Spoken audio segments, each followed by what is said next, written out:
Salut à tous, j'espère que vous allez bien. Donc, je reviens encore vers vous pour vous parler des choses de cette réalité du visible. Alors, comme je le dis constamment dans mes vidéos, que Salomon, dans les Bibles classiques, dit qu'il n'y a rien de nouveau. Ce qui a été, c'est ce qui est et c'est ce qui sera encore. Et le physique est le reflet du non visible.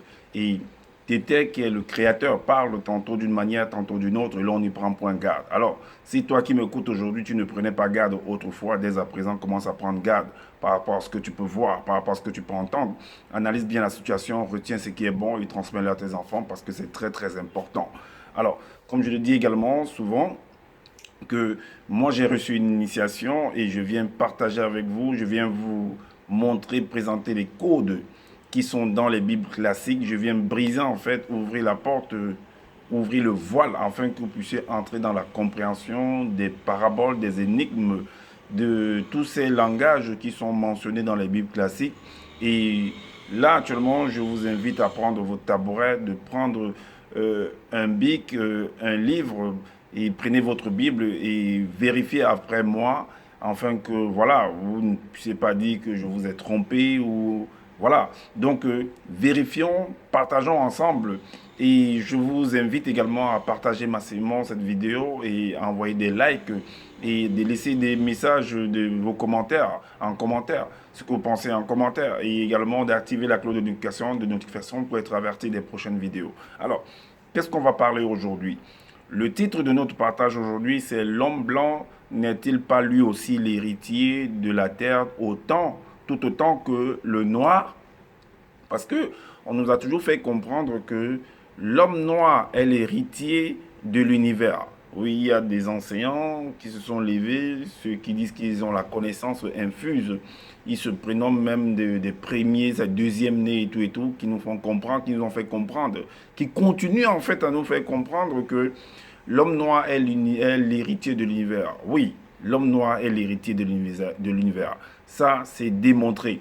Ok, moi aussi je l'approuve, mais est-ce que ça veut dire que le blanc, lui, il n'est pas héritier également? Mais d'où vient le blanc? C'est ça la question, d'où vient ce blanc-là? Parce qu'il y a également un passage dans le livre de Job où on dit à eux seuls était le pays, appartenait le pays, il n'y avait nul étranger parmi eux. Bon, on va comprendre pourquoi est-ce que cette parole a été dite, on va situer les choses dans leur contexte. Alors, on va aller dans le livre de Job pour comprendre pourquoi cette parole a été dite. Mais déjà, on va au... J'ai fait une vidéo en fait pour montrer l'histoire de Job, de ce qu'il traversait, ce que ça représente réellement. En fait, vous devez comprendre que Job était dans une période de deuil comme cela se produit en Afrique et même partout dans le monde. C'était un moment de deuil et il avait perdu en fait ce qu'il avait de cher. Est-ce que vous comprenez? Et pendant que l'homme est dans le deuil, est dans la période du deuil, il y a ses amis qui viennent également le soutenir, qui viennent le consoler pendant sa période de deuil. Est-ce que vous comprenez? Donc, il a perdu en fait des choses, de grandes richesses pendant sa période de deuil. Et voilà maintenant, et vous devez savoir, vous ne devez pas ignorer que Job était un grand personnage. C'était un milliardaire, comme on appelle aujourd'hui, un homme qui avait beaucoup de moyens. C'était un opérateur économique.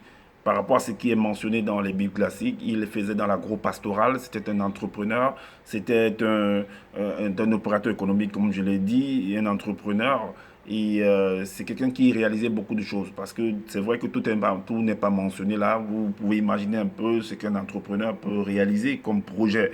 Et comme j'ai dit, il était dans une période de deuil. Et cette période de deuil-là, voilà pourquoi il est dit, par exemple, au verset 20 du chapitre 1, que alors Job se leva, déchira son manteau et se rasa la tête, puis se jetant par terre, il se prosterna.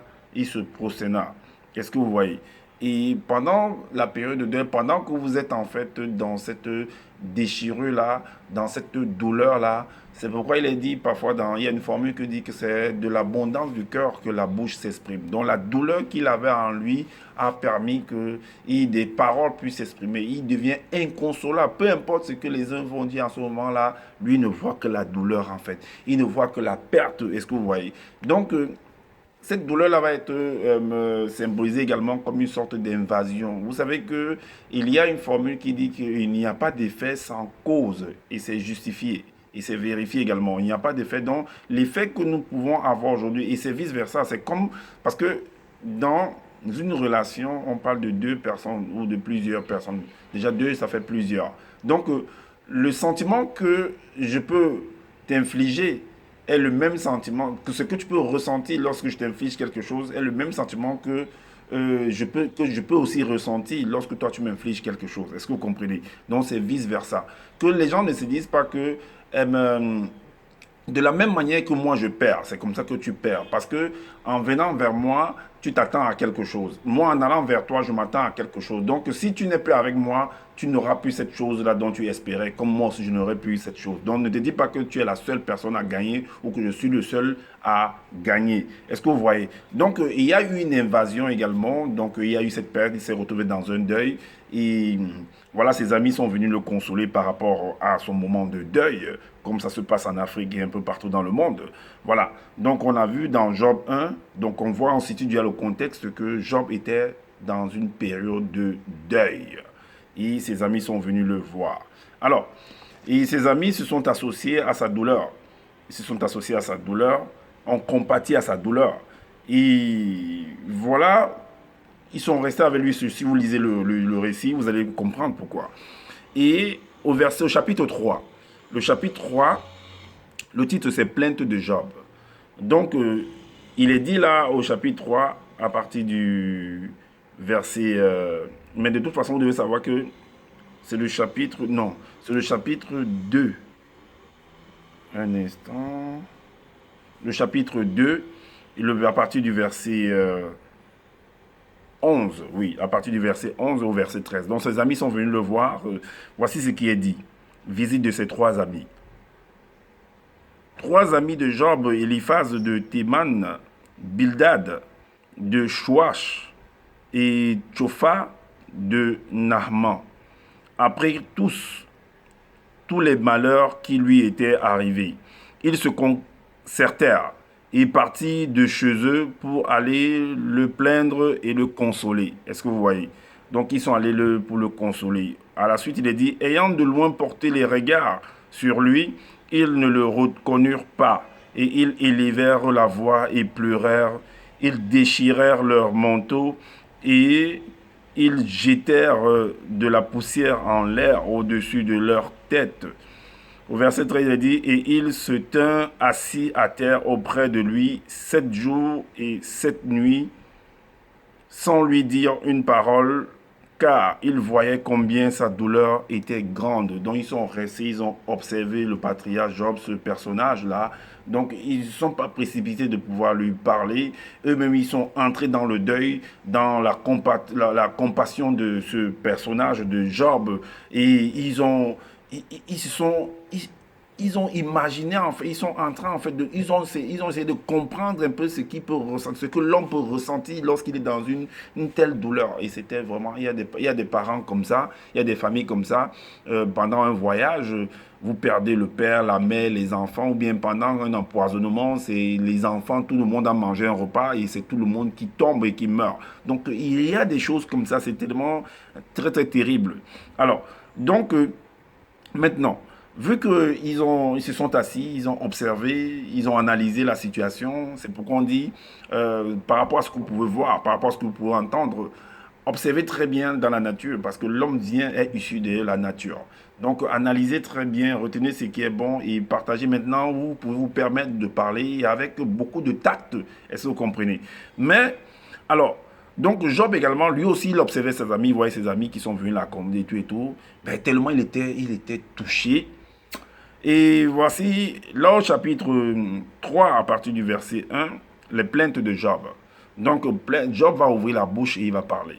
Donc après cela, Job ouvrit la bouche et maudit le jour de sa naissance. Tellement il était dégoûté, il était, il était perdu en fait. Il était perdu. Donc cela peut arriver à toi comme à moi, peut arriver à n'importe qui sur cette terre. Cette situation que ce patriarche, ce personnage de Job traversait. Est-ce que vous comprenez? Donc personne n'est à l'abri des situations. Donc, voilà, Job, il s'est mis à maudire, il s'est mis à regretter le pourquoi il est venu dans cette réalité du visible. Il s'est mis à attendre, à quoi ça sert que je vive et puis je traverse des situations pareilles. Mais comme j'ai dit au départ, que il n'y a pas d'effet sans cause. Donc, il y a toujours quelque chose qui va occasionner autre chose. Est-ce que vous comprenez? Et là, maintenant, au chapitre 4, le chapitre 4, un de ses amis, ou alors, va prendre la parole. Va prendre la parole pour pouvoir s'exprimer parce que il fallait qu'ils observent et il fallait qu'ils analysent bien la situation, qu'ils contemplent bien leur ami Job afin de pouvoir se permettre de parler pour ne pas venir encore ajouter encore une autre douleur en ce qu'il traversait. Et au Job 4, au verset 1 et 2, il est dit, Eliphaz de Théman prit la parole et dit, si nous osons ouvrir la bouche, en seras-tu peiné? Voyez, avec beaucoup de tact, on voit beaucoup de sagesse dans ce qu'il est en train de, dans ses propos en fait. Il ne faudrait pas venir rajouter dans ce qu'il y a déjà. Est-ce que vous voyez? Parce que des gens traversent des situations, chacun de son côté, mais tu ne peux pas imaginer si la personne ne se lève pas pour te parler, pour te dire en fait ce qu'elle traverse, ben, tu ne peux pas imaginer en fait la douleur qu'elle traverse. Est-ce que vous comprenez? Donc, si nous osons ouvrir la bouche, nous ne sommes pas meilleurs que quiconque, est-ce que vous comprenez? Donc, si nous osons ouvrir la bouche, en seras-tu peiné encore, peiné davantage, parce que tu traverses déjà une peine qui est très très lourde à porter. Alors, point d'interrogation. Mais, qui pourrait rester, qui pourrait garder le silence, qui pourrait garder le silence face à une telle situation? Il faudrait qu'on s'exprime néanmoins. Il faudrait qu'on apporte quelque chose, qu'on dise quelque chose. On ne va pas te laisser dans cet état comme ça, Job, ou tu ne vas pas demeurer dans cet état, tu ne vas pas disparaître sans qu'on ait dit quelque chose, en fait, ce que nous aussi nous en pensons par rapport à la situation que tu traverses. Ça serait pareil si nous, ou bien si moi, si X ou Y serait en train de traverser la même situation, tu aurais également fait pareil. Donc, nous sommes obligés d'une manière ou d'une autre de pouvoir élever la voix, de pouvoir nous exprimer face à ce cas. Est-ce que vous comprenez? Donc, au verset, voilà, comme l'a dit, et ses amis se sont mis à s'exprimer, chacun parlait de son... Et Job également essayait de répliquer par rapport à tout ce que ses amis disaient et tout, il n'arrivait pas à accepter. C'est normal parce que quand tu traverses une douleur, tu es inconsolable et voilà, tu n'arrives pas à écouter ce que toujours les uns les autres vont dire. C'est toi qui as raison, ce n'est pas eux qui ont raison. Et pour les autres également, c'est eux qui ont raison, ce n'est pas Job qui a raison. Pour Job, c'est lui qui a raison. Donc chacun essaie de tirer la couverture de son côté, est-ce que vous comprenez? Mais la douleur est néanmoins là. La douleur est là. Mais vous ne devez pas également ignorer que toute chose a une fin. Toute chose a un début et une fin. La douleur ne peut pas être à perpétuité. Est-ce que c'est ce que Salomon disait? Il y a chaque chose, il y a un temps pour chaque chose. Est-ce que vous voyez? Alors, donc au chapitre 14, on va pas tout lire en fait. On va prendre juste quelques essais, juste pour vous situer un peu, pour voir un peu pourquoi, dans quel contexte les choses ont été dites. Est-ce que vous voyez? Donc vous pouvez, je vous invite à aller lire en fait, parce que c'est important de lire, parce que beaucoup en fait n'aiment pas lire. Donc en lisant, vous allez comprendre beaucoup de choses, vous allez faire des recherches également pour voir, pour comprendre le pourquoi du comment des choses. Donc je vous invite à aller lire. Je ne vais pas tout lire l'histoire, sinon ça va prendre beaucoup de temps, ça va prendre beaucoup de minutes dans la vidéo, bien des heures. On ne va pas s'éterniser, on va faire juste un truc pour vous montrer pourquoi. Donc au chapitre 14, à partir du verset 14, là, c'est Job qui parle. On va prendre le verset 14. Il dit, si l'homme, une fois mort, pouvait revivre. Donc parce que il a comparé, je vous dis constamment que nos pères, nos mères dans les temps d'autrefois, que ce soit aujourd'hui ou demain, s'expriment, se sont toujours exprimés en appuyant leur dire par des paraboles, par les éléments de la nature, de la faune et de la flore. Est-ce que vous voyez? Donc c'est normal parce que c'est ce qui est devant eux. Parce qu'ils sont issus également de ces natures-là. la nature spirituelle, astrale et physique. Donc, ils ne peuvent qu'employer cette... Et ils ont un langage tellement soutenu quand ils utilisent, en fait, c'est un peu comme dans les théâtres, en fait. Donc, c'est des langages vraiment très soutenus, un langage soutenu, un langage métaphorique, un langage parabolique, en fait. Est-ce que comme des énigmatiques. Donc, il faut être initié pour pouvoir comprendre, en fait, ce dont il est en train de dire. Donc, percer, comme il est dit dans Jean 3, nous disons ce que nous savons et nous rendons témoignage de ce que nous avons percé, pénétré par l'initiation. Alors, donc, si l'homme...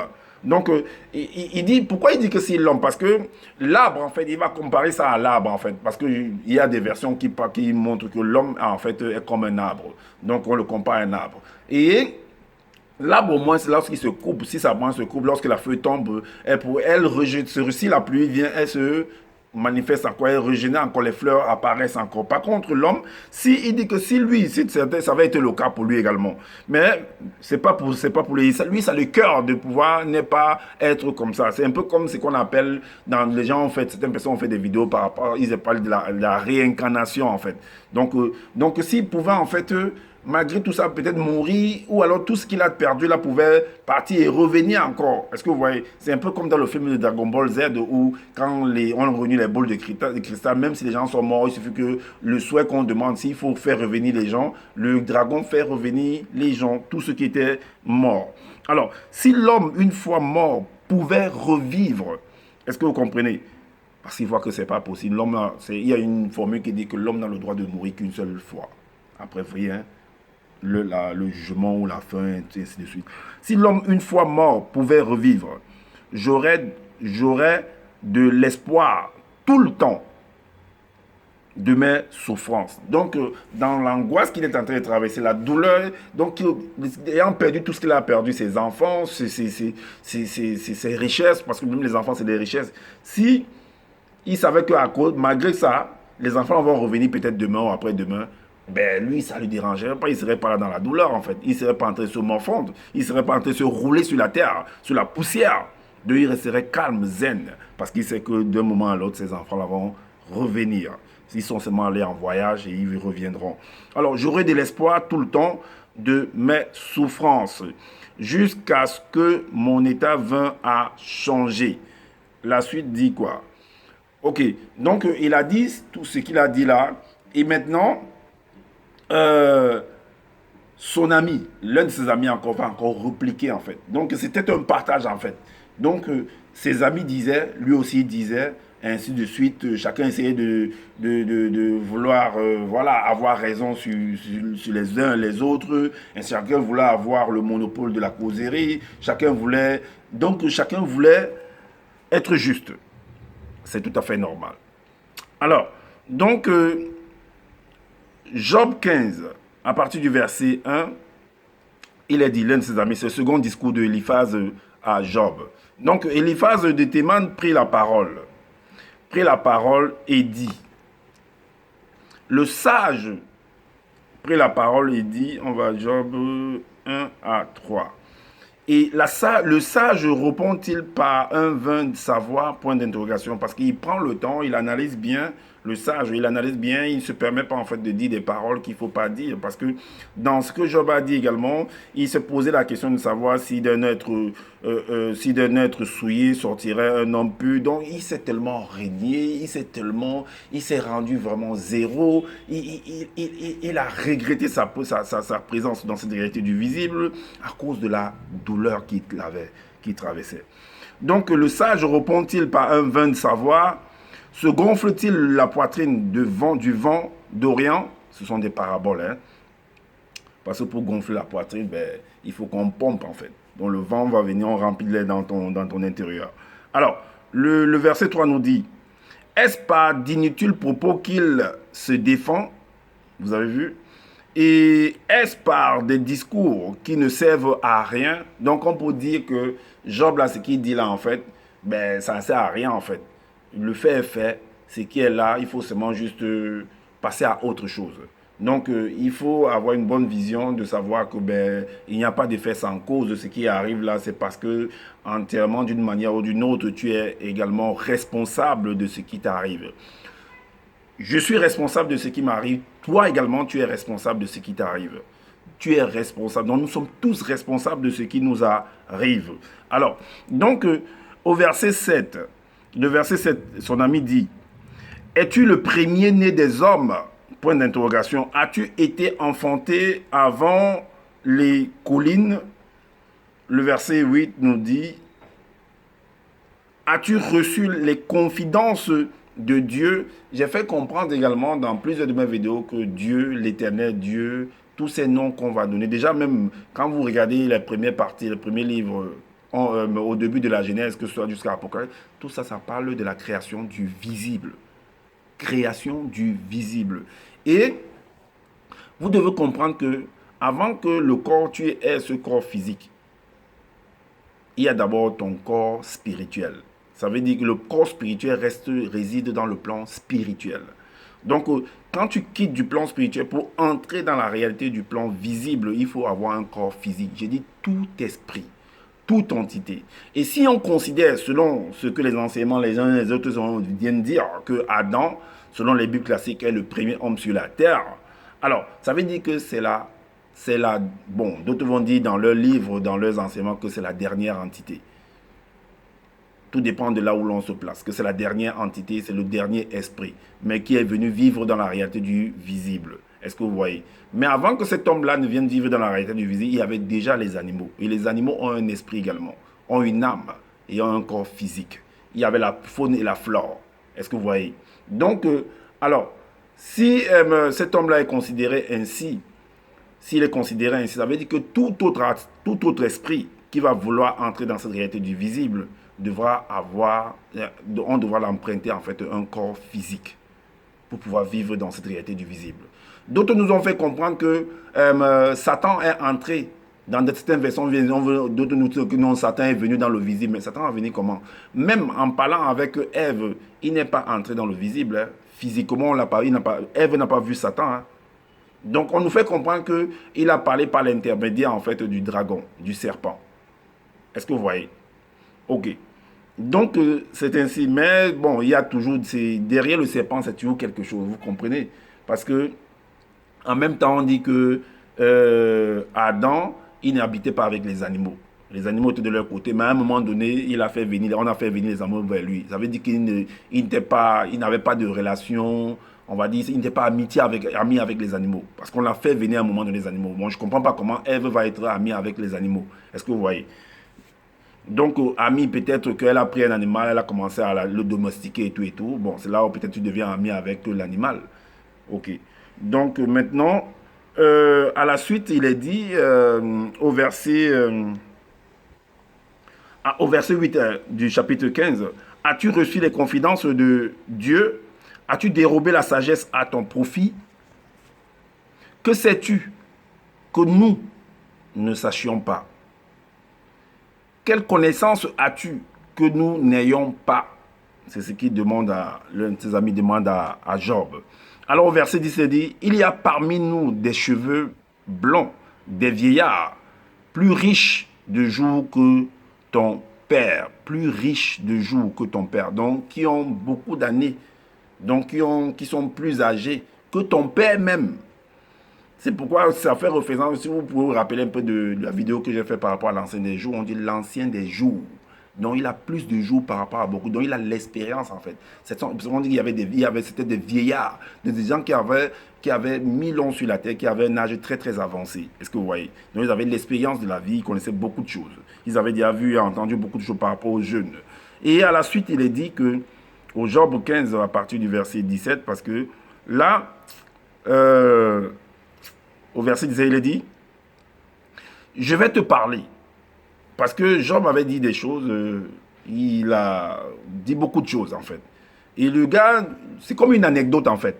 Tu peux être en train de causer avec quelqu'un, un ami, un camarade, il est dans une situation, mais attends, une anecdote c'est un peu comme quelque chose du passé. C'est un peu comme un exemple que tu peux prendre pour appuyer en fait ce dont tu es en train de lui. Mais tu sais, il y a une situation pareille qui s'est produite dans les années telle et tout, voilà ce qui s'est produit et tout, qui est similaire à la situation que tu es en train de traverser. Est-ce que vous comprenez? Donc, je vais te parler parce que là, tu es en train de te plaindre. Tu es en train de te plaindre par rapport... Parce que l'homme, en fait, c'est une richesse. Et quand cette richesse est touchée, en fait, Pourquoi il est touché? Parce qu'il y a quelque chose. C'est pourquoi on dit dans Job 4, 12, qu'une parole est arrivée futurement jusqu'à moi et mes oreilles. Parce qu'une parole qui vient à toi, parfois ça peut être une parole qui vient te déstabiliser. Est-ce que vous voyez? Ça peut être, et cette parole va être considérée en fait pour la personne comme quelque chose d'étrangère. Est-ce que vous voyez? Donc, qui vient entrer, qui va le déstabiliser. Et quand tu acceptes ça, tu héberges la chose là. C'est toi le responsable parce que tu as ouvert la porte. Est-ce que vous comprenez? Tu as ouvert la porte et tu as hébergé la chose. La chose a travaillé en toi. Et voilà le résultat par rapport à la situation, que tu sois une situation bonne, soit une situation mauvaise. Donc, tout dépend. Donc, je vais te parler. Écoute-moi. Je te raconterai. Il y a certaines personnes qui ont pris également, je crois, ce truc-là, les gens ont copié vraiment cette parole, on l'a mis dans les évangiles par rapport à Jésus, tout ça, peu importe les noms que les uns et les autres vont leur donner selon leur situation géographique, selon leur langue, est-ce que vous voyez, selon leur village. Donc je vais te parler, écoute-moi, je te raconterai ce que j'ai vu, ce que j'ai vu. Ce que les sages ont fait connaître, c'est qu'ils ont révélé, l'ayant appris de leur père. Parce que c'est quelqu'un est quelqu'un derrière quelqu'un. Quelqu'un apprend toujours de quelqu'un. Donc personne ne vient dire qu'il est le seul enseignant. Parce que tu apprends toujours de quelqu'un. Celui qui est avant toi, tu apprends de lui. Est-ce que vous voyez? Donc maintenant, avec ce que tu as reçu, tu développes, et plus tard, c'est comme un relais en fait, tu transmets également aux autres. C'est un relais. Alors, qu'est-ce qu'il a appris? Il dit qu'il a appris quelque chose. Qu'est-ce qu'il a donc appris? C'est ce même truc est dit dans le psaume 78.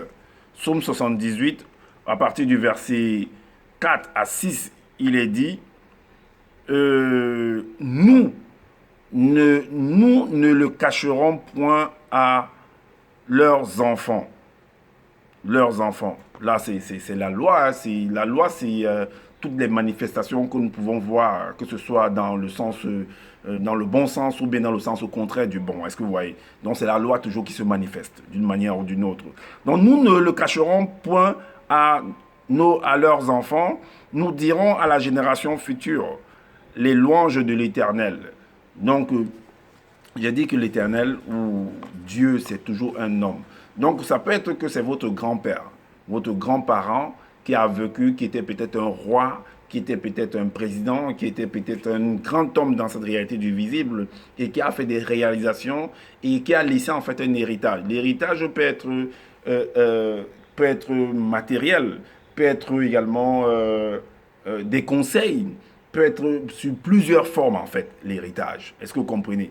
Ou alors même ta personne, parce que le fait que tu sois tu sois issu d'un parent, tu es un héritage pour ce parent-là. Est-ce que vous voyez? Donc tu es un héritage pour lui.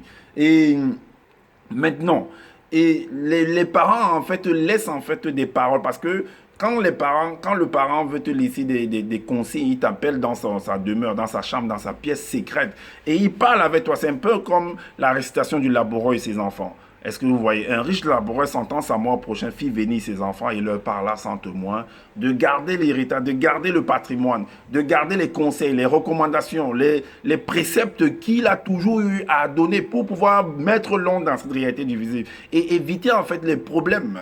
Est-ce que vous voyez? D'être en paix avec le voisin. Et généralement, moi, je viens du Cameroun.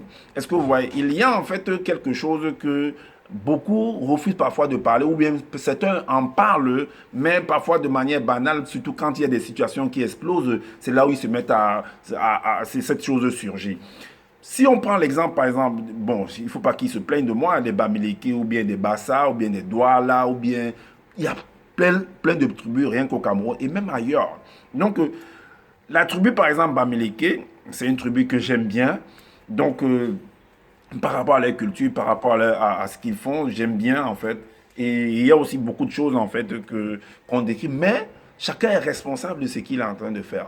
Donc voilà, dans leur culture, eux, ils vont appeler par exemple les Douala ou bien les autres en fait les Nkwa. Les Nkwa qui vont, si vous allez voir la profondeur, vous allez voir que c'est des étrangers en fait. Donc eux, ils sont étrangers par rapport à nous. Donc nos enfants ne peuvent pas aller en mariage parce que par rapport à la culture que nous avons, par rapport à nos coutumes, par rapport à nos us, on ne peut pas laisser nos enfants, que ce soit nos filles ou bien nos garçons, aller épouser des enfants des autres tribus. Est-ce que vous voyez? Donc, c'est ça, c'est ce qu'on parfois d'autres appellent du racisme. Non, d'autres, oui, c'est du racisme, c'est ce qu'on va dire. Mais chacun essaie de préserver en fait sa culture. Chacun essaie de préserver en fait sa coutume, ses manières, leur façon de vivre. Est-ce que vous voyez? Ils préservent cela. Parce que, et les autres également qui sont en face également, se préservent également de ne pas. Mais pourtant, c'est les enfants d'un même père. C'est les enfants d'un même sang. Mais que chacun a décidé à un moment donné de la vie d'aller à gauche, à droite, de traverser le fleuve et d'aller fonder sa famille là-bas. Est-ce que vous voyez? Mais plus tard, les enfants des enfants des enfants des enfants de génération en génération oublient que en fait, c'est notre famille, ce sont nos grands-parents qui sont de l'autre côté. Est-ce que vous voyez? C'est un peu comme les Bamoun, les Bafia et ceux qui sont par exemple au sud-ouest. Donc c'est pour ne citer que cela, c'est les enfants d'un même, ce sont des frères et des sœurs. Donc on peut dire que si on va encore, c'est toute la famille en fait. Est-ce que je vois? Parce qu'il est dit également que l'Afrique est le berceau de l'humanité. Donc l'Afrique, c'est un berceau, c'est un point focal où est sorti à jaillir quelque chose.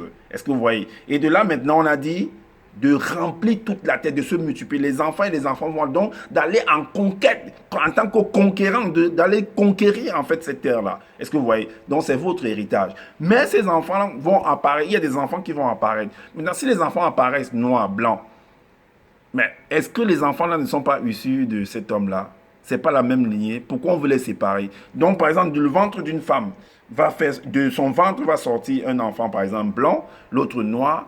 Mais si cette femme-là a un héritage, par exemple, a une maison, est-ce que vous voyez? Donc, ça veut dire qu'elle va dire que comme l'autre enfant est blanc, bon, non, puisque elle est noire, par exemple, donc l'enfant là, elle va jeter l'enfant là et elle va prendre plutôt l'enfant blanc, l'enfant noir pour dire que c'est lui qui sera son héritier, c'est lui qui pourra habiter dans la maison. L'autre enfant là, lui, non, je le veux pas et tout et tout. Mais ça va pas ou quoi? Tu as gardé tous ces enfants dans ton ventre. Maintenant, s'il y a eu des trafics, que ce soit à l'hôpital, dans la médecine, pas beaucoup de choses et tout, afin que l'autre puisse sortir, ou bien, il ne sait pas, l'autre puisse sortir noir, l'autre puisse sortir blanc, mais les enfants là, de ce qui est suivi, les enfants là sortent de ton ventre. Ce sont tes enfants et ils ont droit à partager l'héritage, à profiter de l'héritage. Parce que dans ton ventre, ils ont profité de ton héritage. Parce que l'héritage que toi tu représentes, la source que tu représentes, ils ont été alimentés par ça. C'est pas quand ils sortent du ventre maintenant que tu vas dire que non, toi là tu es étranger, toi là non, toi tu n'es pas étranger. Il faut arrêter vos histoires que vous venez séparer les gens, vous venez mettre du n'importe quoi dans la tête des familles et voilà. Donc vous ne serez pas là pour endosser les responsabilités de tous les conséquences qui peuvent se produire en venant avec vos enseignements qui n'ont pas je sais pas, de substance en fait. Il faut arrêter ça. C'est vrai que quand nous sommes au début, quand on comprend, on ne voit pas toujours. Mais au fur et à mesure que la conscience se réveille et on pénètre profondément les choses et on se fait une idée juste de la chose. Et c'est ce qui se produit également en moi. Est-ce que vous comprenez? Et là, je dis, il faut arrêter cette façon de donner des enseignements. Il faut arrêter ça. Arrêter de troubler les têtes des familles des gens. Alors, donc, au verset suivant, on a dit de 4 à 6. Nous dirons à la génération future, à la génération future, les louanges de l'Éternel et sa puissance et les prodiges qu'il a opérés. Donc, voilà, parce qu'il y a eu les séparations, il y a des richesses, il y a la richesse terrestre, maritime et ainsi de suite. Donc il y a la faune et la flore, donc chacun essaie de préserver que ça c'est pour moi, ça c'est mes limites, il ne faut pas que l'autre vienne. Donc l'autre, toi qui quittes là-bas pour venir chez lui, toi tu es un étranger en fait. Donc quand tu arrives dans le village de quelqu'un, en tant que toi le Bassa, tu arrives dans le village de Bamléké, on va te regarder bizarre parce que ta façon, ton langage, ton accent même d'abord est différent. Donc mais, les gens vont te regarder bizarrement. C'est pareil quand un blanc par exemple qui est en France arrive par exemple, on le regarde bizarrement. C'est quand également un noir qui aussi va en France, on le regarde bizarrement. Mais lui là, il n'est pas issu de cette localité en fait. C'est normal, c'est la nature qui le veut ainsi. Mais ils viennent du même ventre. Ok, on nous dit qu'il y a les fils de Dieu. Mais Adam là, si c'est comme selon la Bible, on dit que c'est le fils de Dieu, que c'est Dieu qui l'a créé, ou bien que le Créateur l'a permis qu'il soit là et tout et tout. Mais c'est le Fils de Dieu, et c'est là qui sont les fils des autres fils là. C'est toujours ses frères, non? C'est toujours ses frères. Puisque même les enfants d'Adam, là, toujours, Caïn a épousé sa sœur. C'est des frères et sœurs, non? Donc, s'ils ont fait des enfants, c'est là que vous comprenez que quand tu viens dans cette réalité, j'ai dit, quand tu viens, tu es un être humain, tu es un homme noir sur la terre. Est-ce que vous voyez? J'ai fait une vidéo même par rapport à ça, vous pouvez aller voir dans ma chaîne YouTube, Grande Purification. Alors, il a établi un témoignage en Jacob, Jacob qui est Israël, parce qu'on dit que Israël c'est le peuple de Dieu, dont les autres ne sont pas le peuple de Dieu. C'est ce qu'ils veulent nous faire comprendre. Donc c'est des gens, ils ne savent pas d'où ils viennent, ils ne savent pas, c'est ce qu'ils veulent nous faire comprendre. Donc Israël, c'est Israël seul, le reste, on s'en fout de vous. Et il a ordonné à nos pères de l'enseigner à leurs enfants pour qu'elle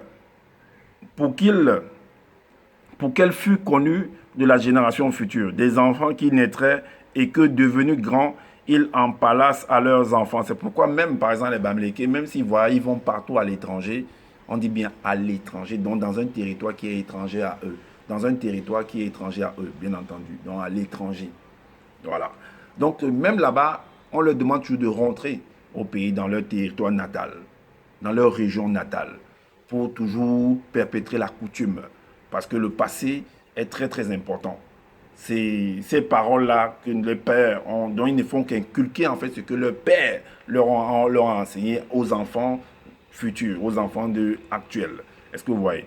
Et à la suite, on va également dans Job 15. On revient dans Job 15. Dans Job 15, au verset 19. Il est dit, à eux seuls appartenait le pays, dont ces parents-là, nos parents et tout, dont tout dépend en fait de la région, de la localité où tu es parti former ta famille. Parce que vous devez comprendre que les gens se sont partagés, se sont allés, chacun doit aller de son côté. Est-ce que vous voyez? C'est par rapport à ça. Ce n'est pas que, bon oui, que c'est le noir qui avait toute la terre et les autres. Mais les autres, ils viennent d'où? Ils ne sont pas tombés du ciel. Ils ne sont pas, ils ne sont pas nés en fait des pierres. Bon, on va dire ça en utilisant un peu ce langage-là. Mais ce sont des pierres nées. L'homme, c'est une pierre. C'est une métaphore. Mais il vient toujours de l'homme, en fait, de l'homme noir. Donc, à eux seuls appartenait le pays. Et parmi eux, nul étranger n'était encore venu. À eux seuls. D'autres vont dire à eux seuls appartenait le continent. On dit le pays. Parce que c'est pourquoi au Cameroun, on utilise toujours un pays Bamileke, un pays Bassa, un pays Bafia, un pays Boulou, un pays Etone. Est-ce que vous voyez? Donc les Etones étaient seuls dans ce territoire-là. Les Bafia ou les Nordistes, les Aoussa, les Bakwede étaient seuls là-bas, qui habitaient là-bas dans ce territoire. Il n'y avait pas un étranger. C'est-à-dire qu'il n'y avait pas, par exemple, un Bassa qui habitait là-bas. Ils ne se mariaient pas avec les autres. Ils étaient seulement eux. C'est comme les Massa. Ils sont entre eux là-bas. Il n'y avait pas d'étranger là-bas. Un étranger, c'est toujours ton frère, mais que tu ignores en fait parce qu'à cause de beaucoup de choses qui sont traversées, tu oublies que c'est là-bas. Parce que les générations sont manifestées. Si les autres parents, les parents qui n'ont pas appris à leurs enfants, s'ils ont oublié, ça coupe le fil et ils ne se rappellent pas que ce sont nos frères qui sont toujours là-bas. On les prend toujours comme des États, comme les Sud-Africains font avec d'autres Noirs, Nigériens qui vont là-bas et tout et tout. Ils se mettent à les massacrer, ils ne savent pas que c'est leurs propres frères. Est-ce que vous voyez? Et ça ne veut pas dire que le blanc qui est là-bas n'est pas son frère, c'est son frère également. Parce que je vois comment on dit que non, il ne doit pas avoir les terres là-bas, parce que non, ce sont vos frères également. Sauf qu'ils ont une couleur différente de la vôtre. Mais ce sont vos frères. Si vous les chassez, ils vont partir où? Ils partent où? Qu'ils aillent vivre où? Ce sont vos frères. Alors, donc, à la suite, il est dit au verset 15, donc à eux seuls appartenait le pays. Et parmi eux, nul étranger n'était encore venu. Sauf que maintenant, quand l'enfant vient, il a son comportement. Chacun a son caractère. Est-ce que vous voyez? Chacun a son caractère. Le caractère de l'autre peut être plus excessif, plus dur que l'autre, et ainsi de suite. C'est un peu comme dans les gouvernements. Tu vois, un gouvernement va venir, va se mettre en place, il sera moins dur par rapport à l'autre gouvernement précédent. Et ainsi de suite. Est-ce que vous voyez? Donc, il ne faut pas venir nous embrouiller. À eux seuls avaient la terre, on va aller dans le livre de Deutéronome. Dans le livre de Deutéronome. Au chapitre 32, le verset 7, il est dit, rappelle à ton souvenir les anciens jours. Rappelle-toi les anciens jours. Passe en revue les années, génération par génération. Interroge ton père et il te l'apprendra. Interroge à ton parent comment est-ce que les choses se passaient, comment est-ce que vous voyez telle autre personne, tel autre village, qu'est-ce qui s'est passé, comment l'autre habite là-bas, pourquoi est-ce qu'il est là-bas, pourquoi est-ce qu'il a telle couleur, qu'est-ce qui s'est produit réellement, d'où il vient. Est-ce que c'est un étranger face à moi? Est-ce que c'est mon frère? Chacun a son caractère. C'est comme Jacob et Ésaü. Ils venaient d'un même ventre, mais chacun avait son caractère. Est-ce que vous comprenez? Chacun avait son caractère.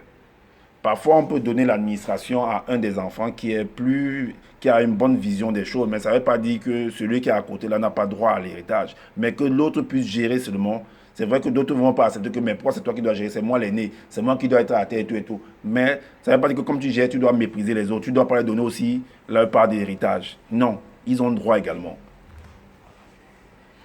Alors, interroge ton père et il te l'apprendra. Tes vieillards et ils te le diront. Est-ce que vous voyez? Le verset, voilà au verset 12, 13. 12, 13 nous dit, l'Éternel seul a conduit son peuple et il n'y avait avec lui aucun Dieu étranger. Est-ce que vous voyez? Aucun Dieu étranger.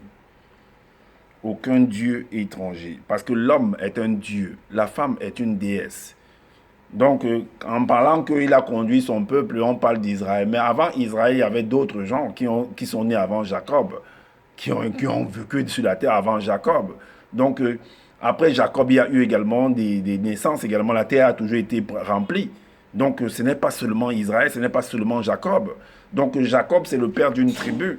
Est-ce que vous comprenez? D'une localité, d'un pays. Est-ce que vous voyez? D'une région, d'un village. Lui, il reste là-bas, il forme sa famille et il a ses coutumes et ainsi de suite, mais qui ne voudrait pas en fait mélanger avec les autres coutumes. Donc, c'est un peu comme dans le livre de Esdras, où Esdras a vu en fait les enfants de sa localité qui sont venus et ils avaient des femmes avec eux, des femmes blanches, bon, on ne dit pas des femmes blanches, des femmes étrangères, c'est ce qui est écrit. Donc, ce n'est pas mentionné femmes blanches, hein, des femmes étrangères. Maintenant, tout dépend de celui qu'on va traiter d'étranger. Ça peut être même l'homme noir qui est dans un autre village, qui est étrangère, qui est d'une femme noire qui est étrangère également. Donc, ils ont eu des enfants. Lui, ça l'a peiné en fait à cause de ça. Ça l'a peiné et dans leur village, ils ont tenu des réunions que non, il faut se séparer. Il ne faut pas accepter cela. Ça ne veut pas dire que c'était dans tout le monde entier. Est-ce que vous comprenez un peu? Maintenant, si vous venez par exemple chez les Maghrébins ou bien chez les Arabes et ainsi de suite, toi le noir, ils ne vont pas accepter que vous mélangez. Parce qu'à cause des mentalités, comme je le dis, comme je l'ai encore dit. Alors, donc on va lire au verset 12. L'Éternel seul a conduit son peuple et il n'y avait avec lui aucun Dieu étranger. Il a fait monter sur les hauteurs du pays et Israël, est-ce que vous croyez? Et Israël a mangé les fruits des champs, il lui a fait sucer le miel du rocher, l'huile qui sort du rocher le plus dur, au verset 13. Ok, on s'arrête là. Donc, voilà, on revient, on va aller maintenant dans le livre de la Genèse. Vous allez comprendre que c'est les mêmes enfants, mais qui sont allés de part et d'autre. Au chapitre 10, à partir du verset 25, il est dit, il naquit à Héber 2 fils, 2 points. Le nom de l'un était Péleg, parce que de son temps, la terre fut partagée. La terre fut partagée. Donc chacun avec sa part. Chacun est parti de son côté. Est-ce que vous comprenez? A formé sa famille là-bas. Et maintenant, là-bas, de génération en génération, et ainsi de suite, les mentalités changent. Les mentalités sont marquées. Et puis l'autre, tu prends l'autre pour un étranger en fait. Est-ce que vous voyez? Alors, parce que de son temps, la terre fut partagée et le nom de son frère était Jotan. Est-ce que vous voyez? Et maintenant, dans le chapitre 1 au verset 28, il est dit, verset 28, Dieu les bénit en parlant de l'homme et de la femme. Et Dieu leur dit, soyez féconds, multipliez, remplissez la terre, la sujettissez donc, allez en conquérant. allez conquérir la terre, remplissez. Mais est-ce que les deux là seulement pouvaient remplir? Il fallait faire des enfants qui vont aller de partout, ils vont former leur famille et ainsi de suite. Et c'est ce qui, quand vous lisez, c'est ce qui s'est produit. Maintenant, d'autres étant là-bas vont dire que d'autres c'est les étrangers, d'autres. Maintenant, dans leur, il y a des familles où il y a des enfants qui sortent avec la peau claire. En Afrique du Sud, il y a des Noirs qui ont la peau claire là-bas. Un peu de partout, même au Cameroun, à l'ouest là-bas, chez les Banganté, il y a des filles, il y a des enfants avec la peau claire là-bas. Il y a des albinos, il y a beaucoup de choses en fait. Mais c'est dû à beaucoup d'autres choses également. Est-ce que vous voyez?